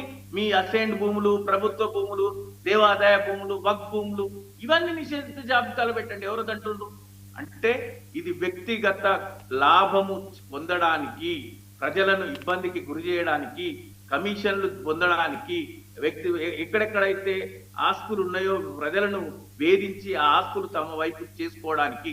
ఎందుకంటే అసైన్డ్ ల్యాండ్లే రిజిస్ట్రేషన్ చేసుకున్నారు మీ పేరు మీద. అవి కూడా బాగా కథనాలు వచ్చిన తర్వాత కూడా మంత్రులకు సంబంధించిన ఇలాంటి పరిస్థితుల్లో 10 ఏళ్ళు అధికారం ఉన్నారు కదా, అంటే అసెంబ్లీ ఒక్క నిమిషం, ఒక్క నిమిషం. మధ్యలో మీరు మాట్లాడండి. మీరు మాట్లాడండి. మీరు మీరు వస్తానంటే దాని నిజాలు చెప్పలేదు, అబద్ధాలు సాయి కుమార్ గారు చెప్పిస్తున్నారు. సాయి కుమార్ గారు జస్ట్ వెయిట్. నిజం మాట్లాడికి రాదు, మాట్లాడినాక శాపనాథం ఉంటది. నిజం మాట్లాడరు, సాయి కుమార్ గారు అబద్ధాన్ని చెప్పి చెప్పి చెప్పి చెప్పి నిజమైన కొట్లాడుతూనే ఉంటారు. 10 సంవత్సరాలు టీఆర్ఎస్ అధికారులు అధికారులు కొన్ని 100 సంపాదించారు. ఉన్న పట్టుబడులు అందరూ 10 సంవత్సరాలు ఆస్తి చెప్పండి. ధరణిలో ఇబ్బందులు పడ్డారు, తప్పుల తడకాన్ని మాట్లాడిండ్రు. ఈ రోజు భూభారతి స్కామ్ మీరు ఆస్తులు తీసుకొచ్చి ఏం సాధించిండ్రు? మీ బచ్చు సీనన్నా బీఆర్ఎస్ పార్టీ ఎప్పుడైతే ధరణి తెచ్చిన పోర్టల్ ని అది స్కామ్ సంబంధించిన వ్యవస్థ, కావాలని ధరణి పోర్టల్ తెచ్చి అప్పుడెప్పుడో 1970లో 1980లో భూమి అమ్ముకున్న వారి పేరు కూడా మళ్ళీ రిపీట్ అయ్యి మళ్ళీ వారికి పాస్పోర్ట్లు వచ్చి మళ్ళీ వారు కోర్టుకి పోయి కబ్జాలో కోడు, పాస్పోర్ట్లో కోడు, తిరిగిందో కోడు, బ్రోకర్లో కోడు వేసేసి మొత్తం ధరణి మొత్తం స్కామ్ చేసేసి కొన్ని 100,000 ఎకరాలని ప్రభుత్వ భూమి ఉంది అలా లాక్కొని మీరు చేస్తే 10 సంవత్సరాలు అది చెప్పకపోతే ఎట్లా సీనన్నా? ఇప్పుడు పట్టుబోతు అధికారులంతా గత 10 సంవత్సరాలు వాళ్ళు వేసిన అవినీతి వల్లనే పట్టుబడతా ఉన్నారు. కొన్ని 100లకు అధికారులు ఏ విధంగా కారణం చెప్పండి. 10 సంవత్సరాల మీ బీఆర్ఎస్ పార్టీ అధికారులప్పుడు ధరణి పోర్టల్స్ ద్వారా ఎక్కడ నుంచి చిన్న అటెండర్ నుంచి ఎంఆర్ఓ నుంచి డిస్ట్రిక్ట్ అధికారి దాకా ఎన్నో చేసే వాళ్ళందరూ కూడా కొన్ని 100లకు సంపాదించున్నారు. ఆ స్కామ్ కి కొంతమంది రైతులు చచ్చిపోతే దాన్ని చూసి కాంగ్రెస్ పార్టీ భూబాధి పోర్టల్ తీసుకొచ్చింది. తద్వారా నిజమైన హక్కుగల భూమి పత్రాలన్నీ కూడా రైతులకు ఇచ్చే విధంగా ముందుకెళ్తా ఉన్నాము. మంచి చేస్తే ఒక్క మాట కూడా చెప్పరు, మీరు చెడు చెప్తా ఉంటే మీరు ఆ అనరు ఓ అనరు. అబద్ధాన్ని పలికి పలికి పలికి నిజం మాటలు మర్చిపోయిన బీఆర్ఎస్ నాయకులకు ధరణి పోర్టల్ గురించి మీరు స్పష్టంగా చెప్పండి. ధరణి పోర్టల్ ద్వారా నిజమైన రైతు కుటుంబాలు ఏ విధంగా ఆత్మహత్య చేసుకున్నారో అవి చెప్పండి. ఎంతమంది 1970, 1980లో భూమి అమ్ముకున్న వారి పేరు కూడా ధరణి పోర్టల్ పేరు ఎక్కడం వల్ల కొద్ది కుటుంబాలు రోడ్డు మీకు వచ్చినాయి చచ్చిపోయిన విషయాన్ని కూడా చెప్పండి. అది చెప్పరు. 22 ఏదండి ప్రశ్న అడుగుతున్నా, చెప్పండి. ఇప్పుడు ధరణి పోర్టల్ వల్ల ఇబ్బంది కలిగింది, భూభారతి వల్ల ఏం సాధించిండ్రు? భూభారతి వల్ల ధరణి పోర్టల్ ఏం సాధించిండ్రు? మీరు నిషేధిత జాబితాలో ఎందుకు తీసుకొచ్చిండ్రు? మీరు హెచ్ఎండిఏ లేఅవుట్ ఎందుకు తీసుకొచ్చారు? ధరణి పోర్టల్ ద్వారా 1970, 1980 సంబంధించిన వ్యవహారాల్లో మన కేసీఆర్ కుటుంబం సంబంధించిన చాలా మంది భూములు ఉండడం వల్ల వాళ్ళందరూ పేర్లు రిపీట్ కావడం వల్ల మళ్ళీ వాళ్ళకి పాస్బుక్ వచ్చింది. హైదరాబాద్ చుట్టుపక్కల, కరీంనగర్ చుట్టుపక్కల, ఆదిలాబాద్ చుట్టుపక్కల కేసీఆర్ కుటుంబకులు కేసీఆర్ తాబేదారులందరూ కూడా భూముల్లో ఉండే అన్న ఆసాములు ఉండే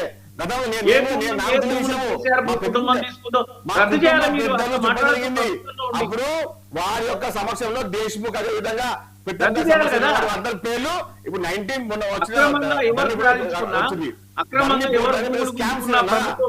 ప్రజల భూములు కానీ మీరు ప్రజాపాలన ఆ స్కామ్ ద్వారానే కొన్ని లక్షల ఎకరాల భూములు బీఆర్ఎస్ పార్టీ నాయకుల ఇంటికి అప్పనంగా వచ్చినాయి. ఎంఆర్ఓలు, ఆర్డీఓలు, జిల్లా సంబంధించిన ముఖ్య నాయకులని అదులు పెట్టుకొని ఎవరైతే దుష్మణులు వాళ్ళ పేరు తీసేయడము, అనుకూలమైన పేర్లు ఎక్కించడము, మళ్ళీ పాస్బుక్ ఇవ్వడము, కబ్జా అరెస్ట్ చేయడము, అది చేయడం వల్లనే కొన్ని 100 రైతు కుటుంబాలు రోడ్డు రావడం వల్లనే కాంగ్రెస్ పార్టీ అధికారం వచ్చిన వెంటనే భూపాధి పనులు జరిగింది. ఎక్కడ కూడా ఇసుమంతైనా కూడా ఇబ్బంది కలగకుండా ప్రతి రైతు కుటుంబానికి వచ్చే ఒక గుంట భూమి అయినా కూడా ఇచ్చే విధంగా ముందుకెళ్తా ఉన్నాము. 22A వల్ల నష్టపోయింది బీఆర్ఎస్ పార్టీ నాయకులే. ఎందుకంటే అక్రమంగా సంపాదించిన భూముల చిట్ట అక్కడ ఎంఆర్ఓ ఆఫీస్ లో ఆర్డీ ఆఫీస్ ఉండడం వల్ల 22 రావడం వల్ల బీఆర్ సంబంధించిన 80% పైగా పెట్టందారులు, తాబేదారులు, కుటుంబ సభ్యులు, పార్టీ నాయకులు, ముఖ్య నాయకులు, మాజీ ఎమ్మెల్యేలు, ఎంపీలు అందరూ కూడా ఆ భూభారతి దాని వల్ల వాళ్ళ వ్యవహారం చేసుకుంటారు. ఇప్పుడు భూభారతి రావడం వల్ల వాళ్ళ యొక్క ఆస్తుల మీద చాలా ఇబ్బంది అవుతుందని చెప్పి కావాలని బట్ట కాకి చేస్తా ఉన్నారు. కాబట్టి నిరుపేద రైతు కుటుంబానికి ఒక్క గుంట భూమి కూడా ఇబ్బంది కలగకుండా పూర్తి బాధ్యత కాంగ్రెస్ పార్టీ ముఖ్యమంత్రి రేవంత్ రెడ్డి గారి భూభారతి యొక్క స్కీమే దాని యొక్క ఆదరణ, దాని యొక్క నిరాధార వ్యవస్థ. ఓకే సాయి కుమార్ గారు, మీరు భూభారత్ తీసుకొచ్చారు, ధరణి బాగలేదని మీరు చేసిన దాని మీద మీరు ఇప్పుడు 32 నెలలు అయిందండి అధికారంలోకి వచ్చి. ధరణి పేరు ఇంకా మీరు ఉచ్చరించడం కావచ్చు, అప్పుడు అవినీతి అక్రమాలు జరిగినాయని చెప్పి ఇంకా ఆరోపించడం కావచ్చు, ప్రభుత్వంలో ఉండి మీరు చర్యలు తీసుకోవచ్చు, భూభారతిని మీరు పూర్తి స్థాయిలో ప్రజలకు ఇబ్బందులు లేకుండా చేయొచ్చు. మీరు ఇబ్బందులు తొలగించాల్సింది పోయి పాలన సరిగా చేయకుండా రెవెన్యూ శాఖ మంత్రి 22A విషయంలో క్షమాపణ చెప్పాలని కోరడం పట్ల మీరు ఏం చెప్తారు? అధికారులు తప్పు చేస్తే ప్రభుత్వం మంత్రి క్షమాపణ చెప్పడం దానికి బాధ్యుడు ఓకే, కానీ జరిగిన తప్పిదం 90 లక్షల ఎకరాలు ఆయన చెప్తున్నారు. 1000 ఎకరాలు మీ టార్గెట్, 30% కమిషన్ కోసం మీరు కమర్షియల్ ల్యాండ్స్ మీద మీరు డెవలప్మెంట్ చేద్దామని బెదిరించి తీసుకునే అంశం అని ఆరోపణ చేస్తున్నారు. దానికి ఏం చెప్తారు? మేము ఇప్పుడు కమిషన్ల గురించి మాట్లాడుతున్నటువంటి బీఆర్ఎస్ నాయకులకు 100 దండాలు. కమిషన్లు పుట్టించిందే వాళ్ళు. కేటీఆర్ కి 20%, 50%, కేసీఆర్ కి 10%, హరీష్ రావుకి 5%, కవితకు 2% వచ్చేసి సంతోష్ రాకుండే. అదే అనుకుంటున్నాడు. ఏ కమిషన్లు ఇవన్నీ? ఇప్పుడు 2014 నుంచి 23 దాకా కమిషన్ల కోసం పనిచేసిన బీఆర్ఎస్ నాయకులు కమిషన్ మాట్లాడడం వల్ల, కమిషన్ చెప్పడం వల్ల సిగ్గు అనిపిస్తుంది. అంటే మీరు గత 10 సంవత్సరాల పరిపాలన ఇది పరిపాలన డిఫరెంట్ ఉంది సీనన్న. ఇక్కడ అధికారులని ఎందుకు ఏ విధంగా ఇప్పుడు దాదాపు 70 డిఫరెంట్ గానే ఉంది. కేసీఆర్ ఏమో ఒక్కడే నాయకుడు, అందులో ఆయన ఇట్లాంటి గీత దాటుడు లాంటి కార్యక్రమాలు ఏమి లేవు. వాళ్ళు మాట్లాడుతూ మీకు తెలియకపోవచ్చా? మీకు తెలుగా కేసీఆర్ ముఖ్యమంత్రి అయిన తర్వాత కేటీఆర్, హరీష్ రావు, సంతోష్ రావు, కన్నారావు, కవితారావు, ఈ రావు, ఆ రావు అనుకుంటా దాదాపు 10 మంది రావులు ఎంబడి వాళ్ళు ముఖ్యమంత్రి చేయాలనే విషయం మర్చిపోతే సీనన్న చెప్పండి మీరే. ముఖ్యమంత్రి గారు కేసీఆర్ అప్పుడు ఉన్నప్పుడు కవిత ముఖ్యమంత్రి క్యాండిడేటే, కవిత ముఖ్యమంత్రి బిడ్డే, ముఖ్యమంత్రి అల్లుడు, ముఖ్యమంత్రి చెల్లెలు కొడుకు, సడ్డకుని కొడుకు, చిన్నమ్మ కొడుకు, పాలోని కొడుకు అంతా చేసి అది మర్చిపోతే శ్రీనివాస్ గారు.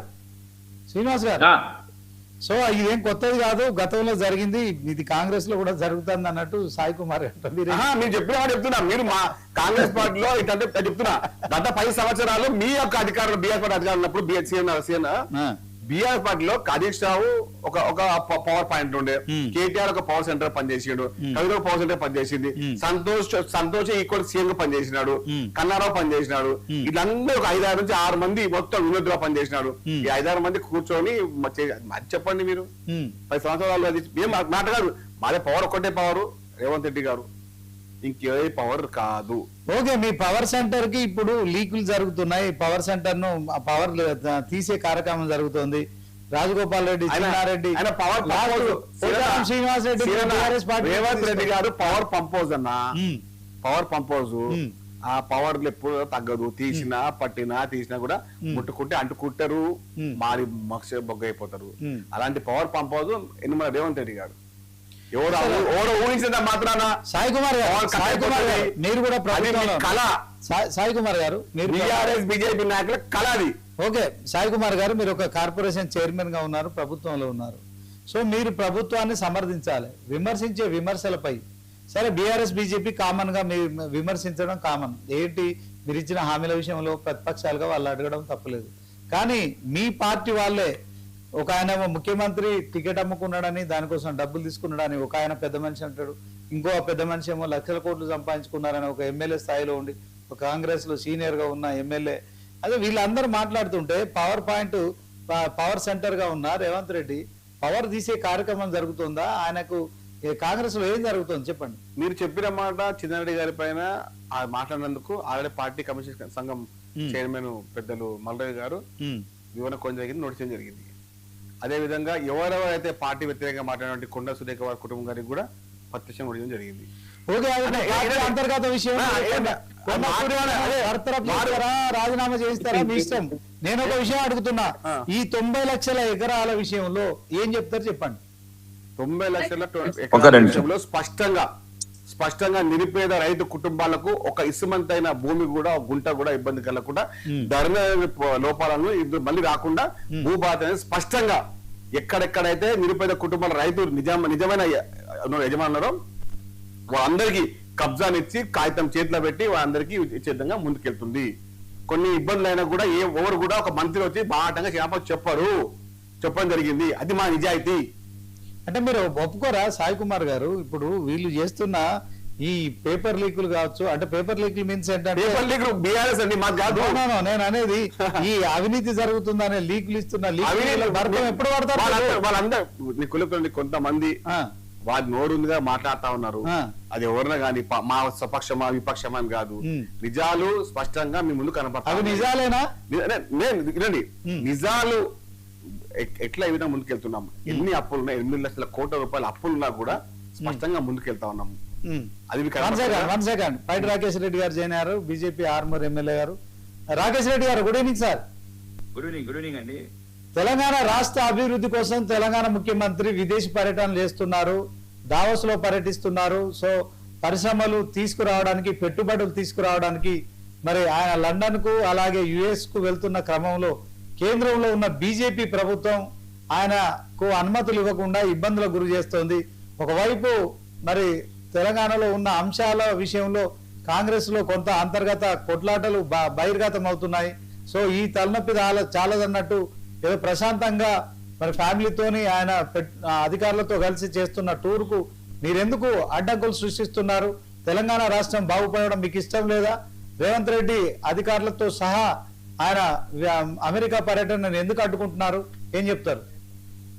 అంటే ముందు కాంగ్రెస్ అంతర్గత విషయం మీద మాట్లాడమంటారా, ఇప్పుడు రేవంత్ రెడ్డి గారి పర్యటన గురించి మాట్లాడమంటారా? ఫస్ట్ ఏది మాట్లాడమంటారు? మాకు అంతర్గత వ్యవహారం చెప్పండి. అంతర్గత వ్యవహారం ఒకటేనండి. అబద్ధాల పునాదుల మీద అద్దాల మెడలు నిర్మిస్తే జరిగే విస్ఫోటం ఇది తెలంగాణ రాజకీయాలలో, దేశంలో కూడా. నేను ఇప్పుడు తెలంగాణ గురించి మాట్లాడుతున్నా, దేశం మాట్లాడుతున్నా, ప్రపంచం గురించి కూడా మాట్లాడుతున్నాను. అందుకోసం సబ్జెక్ట్ అడుగుతున్నాను. ఇప్పుడు కొండ సుస్మిత గురించి మాట్లాడమంటున్నారు. కొండ సుస్మిత మాట్లాడిన 2 పాయింట్లు ఉన్నాయండి. అది కాంగ్రెస్ వాళ్ళు కూడా దయచేసి మీరు ఒకవేళ నిజమైన కాంగ్రెస్ నాయకులు అయితే మాత్రం దీన్ని ఇంకో రకంగా స్వీకరించాలా పాజిటివ్ గా. నిజమైన కాంగ్రెస్ వాళ్ళు అయితే ఆమె అడిగింది 2 పాయింట్లు. ఓకే, ఆ 2 పాయింట్లు నేనేమన్నది, మీ తమ్ముడికి 200 కోట్లు ల్యాండ్ అనిపించాం,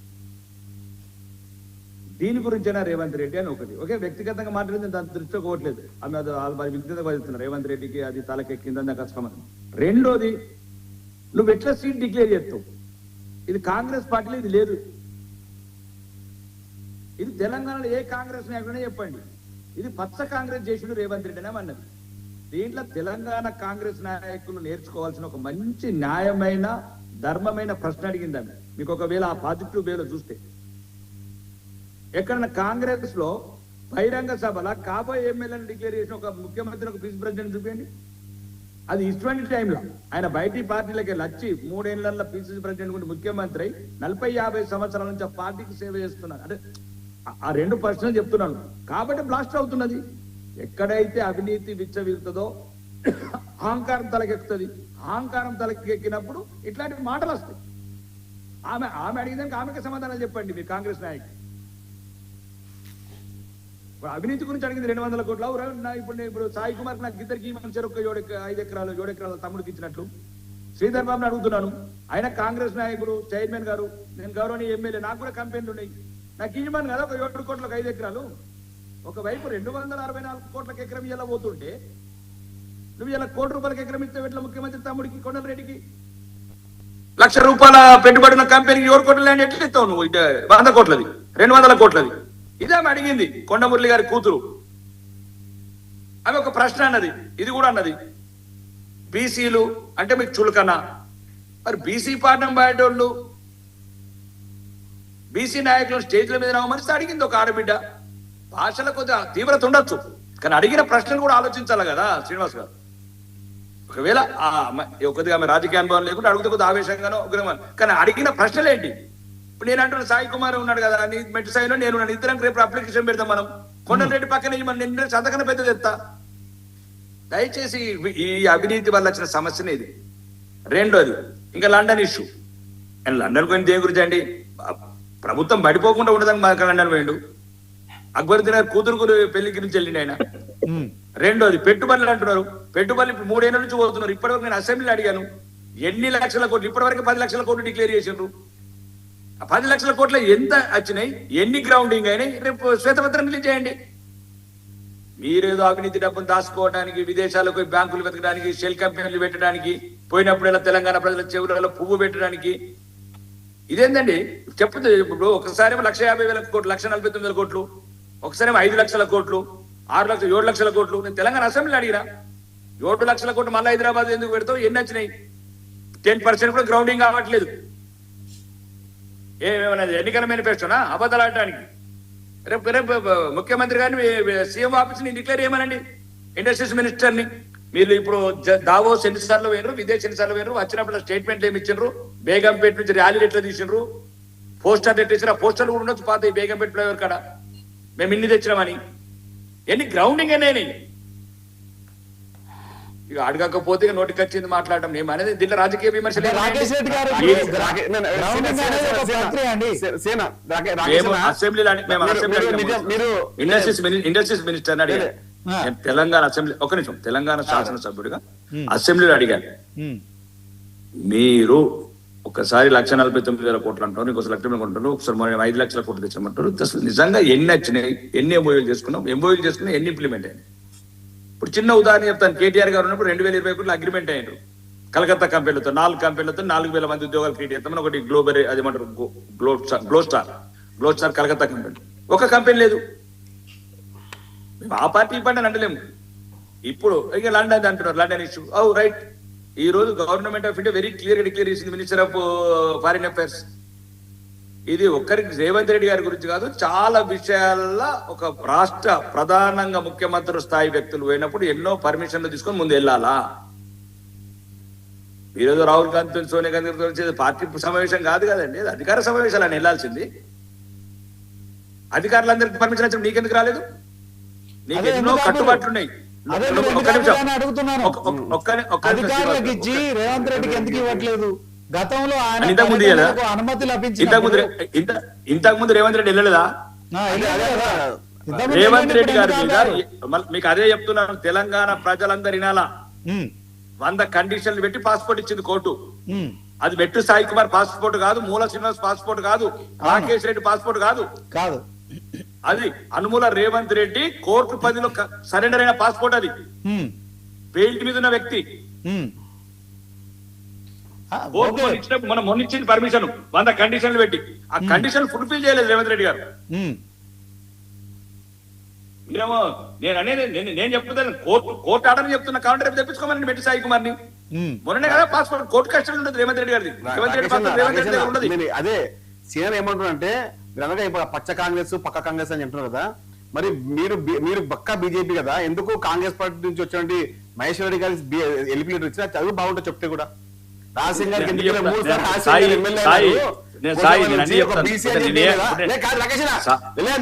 పచ్చ కాంగ్రెస్ పక్క కాంగ్రెస్ చెప్పారు కదా మీ ఏలేటి మహేశ్వర రెడ్డి గారు ఒకసారి మీరైతే బీజేపీ పక్క బీజేపీ ముందు నుంచే మరి మీరే నాయకత్వం ఉందా మనము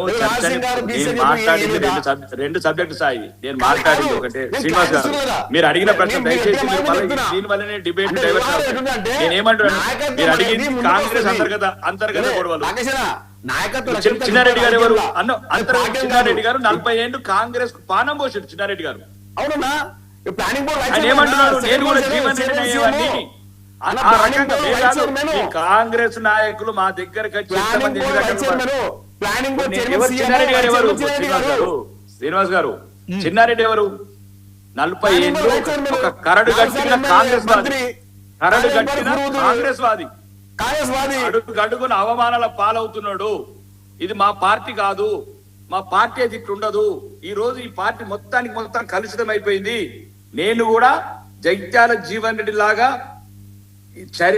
తిరగబడేటోని మేమంటలేం వాళ్ళు పంచకాలు పంపకాలలో తేడాలు వస్తున్నాయి అవినీతిలో తేడాలు వస్తున్నాయి కాబట్టి మేమంటున్నాం ఏంటంటే అది అంత కాంగ్రెస్ అంతర్గత విషయం వాళ్ళు చూసుకొని ప్రెస్ మీట్ వాళ్ళు చూసుకొని ఇప్పుడు minister of environment foreign affairs బాగా నియమాలు ఉంటాయి విదేశాలకు పోవాలన్నప్పుడు ఎన్నో రకాల కంపెనీలు ముఖ్యం రాకేష్ రెడ్డి గారు ఇప్పుడు లండన్ కు అనుమతి ఇచ్చి అమెరికాకు అనుమతి ఎందుకు నిరాకరించారంటే ఏం చెప్తారు అది చెప్పండి లండన్ ఫస్ట్ మ్యారేజ్ గురించి నేను పెట్టుకున్నది మ్యారేజ్ వేరు పెట్టుబడులు వేరండి ఇది కూడా తెలియకపోతే ఇట్లాంటి సబ్జెక్టు రాజకీయాలలో వచ్చినాం కదా నోటికి వచ్చినట్టు మాట్లాడితే ఎట్లా శ్రీనివాస్ గారు ఆయన అక్బరుద్దీన్ గారి కూతురు గురించి లండన్ పర్యటన అక్బరుద్దీన్ గారి కూతురు మ్యారేజ్కి వెళ్ళాడు అమెరికా వెళ్ళినప్పుడు ఆయన కొన్ని యూనివర్సిటీతో అగ్రిమెంట్ ఉంది రకరకాల పెట్టుబడుల గురించి ఉన్నది దాని ఇన్ఫర్మేషన్ ఇవ్వలేదు వాళ్ళు పెట్టుబడుల వల్ల ఇప్పుడు గౌరవనీయ ముఖ్యమంత్రి గారు అధికారులు ఆ రోజు ఒక అగ్రిమెంట్ ఎక్స్చేంజ్ చేసుకుంటారు విదేశాల కంపెనీలకు ఆ డాటా అంతా ఫారిన్ ఇన్వెస్టిగేషన్ దగ్గర ఉండాలి ఎందుకంటే ఏ కంపెనీతో చేసుకుంటుండు బిన్ లాడెన్ కంపెనీతో చేసుకుంటుండా తాలిబాన్ కంపెనీతో చేసుకుంటుండా హలౌతీ కంపెనీతో చేసుకుంటుండా తెలంగాణ అంటే దేశం కాదండి, దేశంలో ఒక పార్ట్. అవును. 28 మంది ముఖ్యమంత్రి, ఒక ముఖ్యమంత్రి మాత్రమే. ఉమ్, ప్రధానమంత్రి గారు అగ్రిమెంట్లు చేసుకుని ఇట్లా చేసుకోవాలి ఈ దేశంలో. ఉమ్. ఈ దేశ రాజ్యాంగం గొప్పతనం అది. ఎవరు అంటే ఇప్పుడు వెళ్ళి ఇష్టం దేశ దేశ విద్రోహ భద్రతకు శక్తులు. తెలంగాణ సీఎం రేవంత్ రెడ్డి అమెరికా పర్యటన ముప్పు కలుగుతుందనే అంశంలో ఈ అనుమతి నిరాకరించారంటారా? అలా నేను చెప్తా, వీళ్ళు సరైన అనుమతులు తీసుకోలేదండి. అనుమతులు తీసుకుని ఇచ్చేవాళ్ళు. ఉమ్, ఇక్కడ లండన్ వరకేమో అక్బరుద్దీన్ గారి కుమార్తె ఇవ్వమండి, చాలా మంది వెళ్ళారు, BRS వాళ్ళు వెళ్ళారు, వీళ్ళు వెళ్ళారు. అది పక్కన పెట్టండి. ఇతను ఏదైతే విదేశీ కంపెనీలతో అగ్రిమెంట్ అయ్యేటున్నాయో దాంట్లో కొద్దిగా ఏదో అనుమానాస్పదంగా ఉన్నాయని ఇన్ఫర్మేషన్ ఉంది మాకు. ఓకే. నాకు వచ్చిన ఇన్ఫర్మేషన్ అది ఏదేమన్నా ఉండని అనుమతులు తీసుకొని పోతే అయిపోతుంది. అనుమతులు తీసుకొని పోతే, ఎందుకంటే అతను కోర్టు పర్మిషన్ తో పోతున్నాడు. ఆయన ఉమ్, కోర్టు కొనికి పెట్టింది ఎక్కడెక్కడ. మీరు ఆ నియమాలు చదవండి. అతను విదేశాలు ఎక్కడున్నా అక్కడ కన్సల్ట్ ఇండియన్ ఎంబసీకి చెప్పాలా. నువ్వు పోతే ఇప్పుడు సాయి నువ్వు నేను ముగ్గురం పోతే మనం చెప్పే అవసరం లేదు. ఉమ్, రేవంత్ రెడ్డి గారు మాత్రం ప్రత్యేకంగా చెప్పాలి అక్కడ ఓకే. ఏ ప్రాంతంలో వెళ్తున్నావు, ఎక్కడికి వెళ్తున్నావు, ఎవరితో మీట్ అవుతున్నావు. కోర్టు కండిషన్స్ అది. ఉమ్, మేము పెట్టిన కండిషన్స్ కాదు అది. ఓకే. ఇక కోర్టును కూడా మేమంటే కోర్టు ఒక ఏదైతే ఇస్తుందో అది ఫారిన్ అఫైర్స్ మినిస్టర్స్ కి వెళ్తుందండి. ఫారిన్ అఫైర్స్ ఫాలో చేస్తుంది. ఉమ్, అది ఏదో కొద్దిగా ఇష్యూస్ వచ్చినాయి. ఆయన ముఖ్యమంత్రి గారే ఒకవేళ ఏదైనా డిపార్ట్మెంట్ అడిగిన క్లారిఫికేషన్ ఇచ్చుకోవాలా. ఉమ్, దాని తప్పేముంది? నేను అనేది ఏంటంటే దయచేసి మీరు పోయే సబ్జెక్ట్ కూడా చూడండి. ఆయన పర్సనల్ టూర్ కాదు, ఇంకేది కాదు, విదేశీ పెట్టుబడుల గురించి వెళ్తున్నాడు. విదేశీ పెట్టుబడులు బీజేపీకి ఎందుకు ఇబ్బంది అవుతుంది అంటున్నా? బీజేపీ భారత ప్రభుత్వానికి సాయి, భారత ప్రభుత్వానికి ఇప్పుడు శ్రీనివాస్ బీజేపీకి ఏం ప్రాబ్లం అవుతుందండి? బీజేపీకి ఒక మంచి మిత్రుడు రేవంత్ రెడ్డి గారు, బీజేపీ మిత్రుడు రేవంత్ రెడ్డి గారు. చెప్పిన ధన్యవాదాలు. మీ మంచి మిత్రుడు చెప్పి చాలా ధన్యవాదాలు. ఎందుకంటే ఇప్పుడు అడ్డుకుంటే మన రాష్ట్రంగా ఇబ్బంది అంటే అవుతుంది. మంచి అంటే ఒక రాష్ట్ర ప్రభుత్వం మంచి ఒక భారత ప్రభుత్వం కాబట్టి మీరు సహకరించి మా ముఖ్యమంత్రి గారు తెలంగాణ ముఖ్యమంత్రి గారు తెలంగాణ శాసనసభలో గౌరవ ప్రధానమంత్రికి కృతజ్ఞతలు చెప్పాడు. ఏమని? కాళేశ్వరం తీసుకొచ్చిన 12-13% వడ్డీని మాకు తక్కువ పర్సెంట్, సుమారు ఒక 8,000 కోట్లు 10,000 కోట్లు మేము చెప్పింది అసెంబ్లీ రికార్డ్స్ నేను చెప్పేటండి. అథెంటిక్ గా గౌరవ ముఖ్యమంత్రి గారు చెప్పారు తెలంగాణ అసెంబ్లీ భారత ప్రభుత్వం మాకు ఏ రకంగా సహకరిస్తుందని. మూసీ విషయంలో గౌరవ ముఖ్యమంత్రి ఢిల్లీకి వెళ్ళి రాజ్నాథ్ సింగ్ గారు కృతజ్ఞతలు చెప్పారు, మాకు సహకరిస్తున్నారని. అన్ని రకాలుగా భారత ప్రభుత్వం గురించి మాట్లాడుతున్నాను, మాట్లాడలేదు. భారత ప్రభుత్వం ఉన్న నియమాలు వేరే ఉంటాయి. ఇది ఎవరు అనుకున్నట్లు ఎవరి గురించో రాలేదు. ఈ స్వేచ్ఛ, ఈ స్వాతంత్రం. కాబట్టి ఆ నియమాలన్నీ ఉన్నాయి. రేవంత్ రెడ్డి గారు ఆ నియమాలను పూర్తి చేసి మళ్ళీ వెళ్ళాలని రాకేష్ రెడ్డి గారు 22A భూముల విషయంలో బీజేపీ బీఆర్ఎస్ రెండు పార్టీలు కూడా దాన్ని వ్యతిరేకిస్తున్నాయి. సో కాంగ్రెస్ ఏం చెప్తుంది? రేవంత్ రెడ్డి కావచ్చు సీఎం గా, అదే క్రమంలో మంత్రిగా, రెవెన్యూ మంత్రిగా పొంగులేటి కావచ్చు, ఎవరు ఎలాంటి ఇబ్బంది పడాల్సిన అవసరం లేదు, పేదల భూముల జోలికి మేము రాము, దాంట్లో ఒకవేళ అధికారుల తప్పిదం జరిగితే వాటి అన్నిటి నుంచి కూడా మేము విముక్తి కల్పిస్తాము, ఒక ఇంచు భూమి కూడా మేము తీసుకోమని చెప్తున్నది. కానీ బీజేపీ బీఆర్ఎస్ రెండు కూడా మరి ఆరోపిస్తున్నాయి. దాంట్లో మీరేం చెప్తారు? మరి ఎమ్మెల్యేలు అందరూ ఎందుకు కాంగ్రెస్ ఎమ్మెల్యేలు అందరూ ఎందుకు ఇట్లా భ్రష్ట్ అవుతున్నారు అనుకుంటున్నావు? దేనికి అవుతున్నారు అనుకుంటున్నావు? వాళ్ళు ఈ 2022 5 లక్షల కోట్ల స్కామ్ ఇది. 5 లక్షల కోట్లు 5 లక్షల కోట్లు. రెండోది మీరు కావాలంటే హైదరాబాద్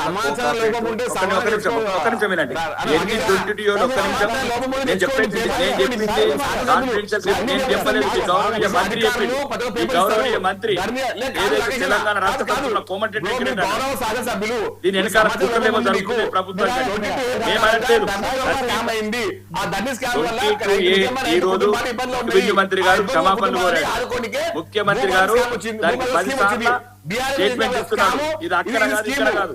చాలా మంది వేలాది కోట్ల నేను మాట్లాడి చెప్పదలుచుకుని చెప్తాను, మీరు ఖండించదలుచుకుని ఖండించుకోండి. నేను చెప్పిన స్టేట్మెంట్ ఉపయోగం ఇప్పుడు నేను ఏమంటున్నా అంటే నేను అనలేదు. ఈ రాష్ట్ర ప్రభుత్వం మంత్రి స్టేట్మెంట్ ఇచ్చాడు. ఒకటి శ్రీనివాస్ గారు 22A మీద దయచేసి గౌరవనీయ మంత్రి తెలంగాణ రాష్ట్ర ప్రభుత్వంలో ఉన్న క్యాబినెట్ మంత్రి చెప్తున్నాడు, ఇది మొత్తం ఇది ఒక రకంగా ప్రభుత్వాన్ని భ్రష్టు పట్టించే వ్యవహారము, ఇదేదో దీని వెనకాల కుట్ర ఉంది అని మేము అనట్లేదండి. దయచేసి మీరు కొద్దిగా ఆలోచించండి. నేను పాయింట్ టు పాయింట్ వస్తున్నాను. మీరు ఏదంటే ఆ మంత్రి గారిని పిలిచాడు కండి, నల్గొండ మంత్రిని ప్రెస్ మీట్ పెట్టి చెప్తున్నాడు. మేము మాకున్న ఇన్ఫర్మేషన్ డాక్యుమెంట్స్ వైజెస్ ఇంకా రకరకాల వాయిస్ మెసేజెస్ అన్ని నేను ప్రెజెంటేషన్ చేస్తున్నాం, మనం చెప్తున్నాం, అది పక్కన పెట్టండి. ఏదైతే వేల కోట్లకి వెళ్ళిపోయినట్టు మీరు హైదరాబాద్ ఈ రోజు దయచేసి అమాయకమైన తెలంగాణని హైదరాబాద్ బేస్ చేసుకుని ఆడుకుంటున్నారు. 264 కోట్లకి ఎకరం ఇవ్వాలి, వేలాది కోట్లు ఆ 22 పెట్టడం, వాళ్ళ పర్సెంటేజ్ వాళ్ళకి రాగానే ఇవన్నీ దాని వల్ల ఇది రకరకాల అపోహలకు గురై ఈ రోజు ప్రభుత్వమే చెడ్డ పేరు తెచ్చుకున్నది. మేం కాదు, రాష్ట్ర వ్యాప్తంగా ఎంత చెడ్డ పేరు తెచ్చుకుంది అంత చెడ్డ పేరు తెచ్చుకుంది 22 మేం కాదు, ముఖ్యమంత్రి గారు అంటున్నారు, రెవెన్యూ మంత్రి గారు క్షమాపణలు కోరుతున్నారు, మీ కేబినెట్ ఉన్న మంత్రి దీని వెనకాల పెద్ద కుట్రలునే అవినీతినే అంటున్నాడు. మేం చెప్పట్లేదు, నేను చెప్పట్లేదు శ్రీనివాస్. కాబట్టి ఇది పెద్ద అవినీతి ఆనకొండది. దాని త్వరలోనే మరి ఏం చేస్తారు ఏం చేయరు. ఈ ఎమ్మెల్యేలు అందరూ నిర్వస్ కావడానికి సుమారు 42 మంది ఎమ్మెల్యేలు కొత్త వాళ్ళు ఉన్నారు. వాళ్ళకి అర్థమైపోయిందంటే ఇంకా కొంతమంది ఒక కోటరీకి ఏర్పడి సిండికేట్కి ఏర్పడి మొత్తానికి మొత్తం మీద అంతా తీసుకుంటున్నారు, పంచుకుంటున్నారు. మాకేమో కాళ్లకు చేతులకు బేడీలేసిర్రు, నియోజకవర్గాలలో ఒక రూపాయి కూడా ఇవ్వట్లేదు. మేమనేది కాదు, కాంగ్రెస్ శాసనసభ్యులు అసెంబ్లీలో మాట్లాడుతున్నారు. మేము చేతి గవర్నమెంట్ ఎందుకు వచ్చినాం అంటున్నారు. మేము అడగట్లేదు ముల్ల శ్రీనివాస్ గారు. గౌరవనీయ ఎమ్మెల్యే మునుగోడు ఎమ్మెల్యే కోమటి తెలంగాణ అసెంబ్లీ అన్నాడు, అంటే ప్రభుత్వం అంటే మీరు నలుగురేనా, ప్రభుత్వం అంటే మంత్రులేనా, కాంగ్రెస్ ఎమ్మెల్యేలకు కూడా డబ్బులు ఇయ్యారా, మేము ప్రజలకు ఏం పనులు చేయొద్దా, మేము అనేది కాదు. అసెంబ్లీ రికార్డెడ్ వాయిస్ రేపు క్లిప్స్. మీరు ఇప్పుడు ఈ డిబేట్లు వేరండి, ఇప్పుడు మీడియా డిబేట్లు వేరు, తెలంగాణ అసెంబ్లీ పవిత్రమైన దేవాలయం. కొద్దిగా పద్ధతులు ఉంటాయి. ఒకవేళ మేము తప్పు మాట్లాడితే వెంటనే డిలీట్ చేస్తాం, తప్పు కాదు. ఆయన చెప్పిండు ముఖ్యమంత్రి గారు, మీరు మంత్రులే కాదు ప్రభుత్వం అంటే ఎమ్మెల్యేలందరూ ప్రయత్నం చేస్తే మేము గెలిస్తేనే ప్రభుత్వం వచ్చింది, మాకెందుకు నిధులు ఇయ్యరు, మాకెందుకు బిల్లు ఇయ్యరు.